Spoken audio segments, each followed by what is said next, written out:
Bismillah, walhamdulillah, wassalatu wassalam, ala rasulillah, wa ala alihi wa sahbihi, wa man tabi'a sunnatahu ila yawmiddin. Assalamu alaikum wa rahmatullahi wa barakatuh. Brothers and sisters, welcome again to another episode of the series on da'wah. Today, we come to an episode that deals with the do's and the don'ts of da'wah. On the previous episode, I mentioned an example of how a da'i can be giving da'wah and just the way that their body language or their facial expressions or what they say can destroy that da'wah.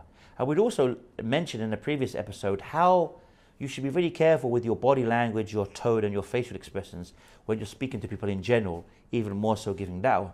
And I mentioned that this da'i, I had seen on several occasions, giving da'wah, when the person didn't understand, would say things like, "Oh, come on. How can you understand that, my friend? It's obvious." This will destroy the da'wah. Maybe that person didn't understand it.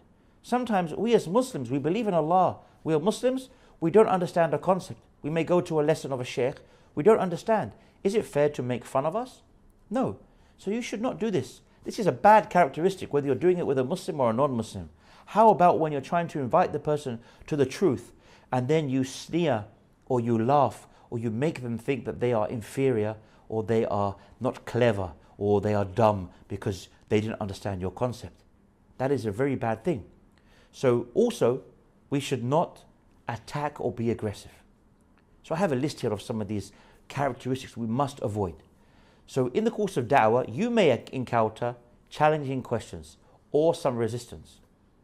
And this is where our communication skills, brothers, and our sabr, we mentioned before, having patience. This is where this truly comes into play. It's essential for us to remain calm, patient and respectful when we're having these conversations. But at the same time, we clearly pass on our points and our message. So you as a Muslim, as a da'i, should avoid starting the dialogue with aggressive or confrontational remarks or behavior, as this will, first of all, push them away. It will make them defensive. It will put up a mental barrier between you and them. And you should also stay away from any approach that you feel may annoy or provoke them. As these, if we look at these will shut down the communication. Once these things we just mentioned, you'll come to a clash. It will shut down the communication. It will shut down your da'wah to them. Also, we should make sure that we be direct in our responses. So, like I mentioned in the previous episode, if we try to dodge things and avoid things and not be clear, it will cause confusion and they will distrust you and the message of Islam. And we should also not adopt a passive attitude. People say like, let's not push him.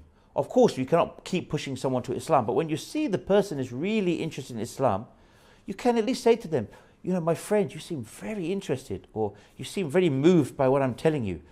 Have you ever thought of becoming a Muslim, or what's stopping you from becoming a Muslim?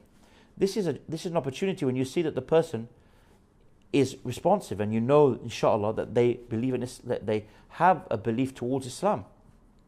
Also, we should be inspiring and persuading.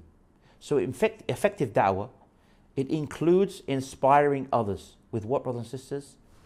With the beauty of Islam. We show them the true teachings, the true beauty of Islam, and we do this by combining our rhetorical, our verbal, the way we speak, our words, our skills, and our knowledge of Islamic teachings, and with a compelling presentation. We present it in the best way we can. So during discussions, we should avoid interrupting others unless it's absolutely necessary, and refrain from using responses like no, or what you need to know, my friend, is that Islam, no. Nothing that is like negative, seems aggressive, seems confrontational. We have to use the best responses and the best behavior in giving da'wah. Rather, you can sometimes say to them, I agree with you, when they mentioned something that we can agree with.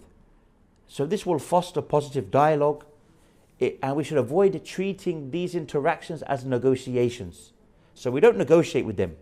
We don't try and water down Islam and try to, try to, where there are some things we cannot water down.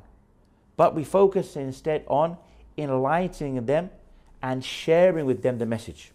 So in summary, when it comes to good communication skills in da'wah, good communication skills are vital skills in da'wah.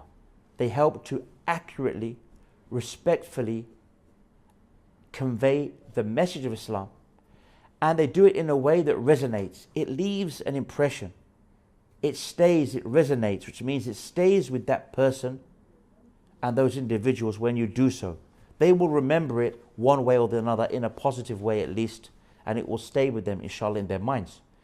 It will also enable us to build meaningful relationships, handle difficult conversations, and adapt ourselves and our conversation to various audiences and situations and behaviors.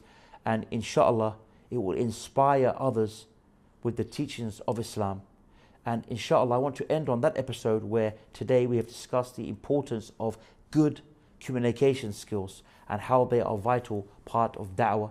Until the next episode, inshallah, Assalamu alaikum wa rahmatullahi wa barakatuh.